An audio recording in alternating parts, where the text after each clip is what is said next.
നമസ്കാരം, നല്ലതായിട്ട് തരത്തിലയുടെ പുതിയൊരു എപ്പിസോഡിലേക്ക് എല്ലാവർക്കും സ്വാഗതം.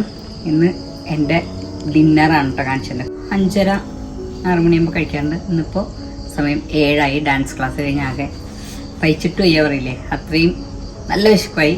അപ്പൊ കാണിച്ചു തരാൻ എന്തൊക്കെ പരിപാടികളാണ്. ക്യാരറ്റ് ഞാൻ ഉപ്പുവെള്ളത്തിൽ ഇട്ടേക്കാറുണ്ട് കേട്ടോ. ബീട്രൂട്ട് ചെറിയ ബീട്രൂട്ട് ആവുകൊണ്ട് ഒന്ന് ഫുള്ള് എടുക്കുന്നുണ്ട് കേട്ടോ. അപ്പൊ ബീട്രൂട്ട് ജ്യൂസ് അടിക്കട്ടെ കേട്ടോ. ഇത് ബീട്രൂട്ട് ജ്യൂസ്. ബീട്രൂട്ടിന്റെ ചണ്ടിയൊന്നും വെറുതെ കളയില്ല. ക്യാരറ്റ് ചെറുകിയത്, പിന്നെ 2 ചെറുപഴം അരിക്ക് നുറുക്കിയിടും. അതുപോലെ 2 ഈത്തപ്പഴം എടുക്കും, 2-4 ഇടാം. ഈത്തപ്പഴം എടുക്കും, പിന്നെ വറുത്ത നിലക്കടല മിക്സ് ചെയ്യും. എല്ലാം കൂടെ മിക്സ് ചെയ്തിട്ട് ഒരു അടിപൊളി കോംബോ ഡിന്നർ. ഇങ്ങനെ ഒന്ന് കഴിച്ചു നോക്കൂ, ടേസ്റ്റാണ്. ഡിന്നർ ഒരു 4-5 മണിക്കൂർ നേരത്തെ, ഒരു 5:30-6 മണിക്കൊക്കെ കഴിച്ചാൽ തടി കുറയും. അപ്പൊ ഡിന്നർ എല്ലാവരും ഇനി ഇങ്ങനെ ചെയ്തോളൂ. ഇനി ചോറ ഉണ്ണാച്ചാലും നേരത്തെ കഴിച്ചോളൂ കേട്ടോ. പുതിയ വീഡിയോ ആയിട്ട് നമുക്ക് വീണ്ടും കാണാം.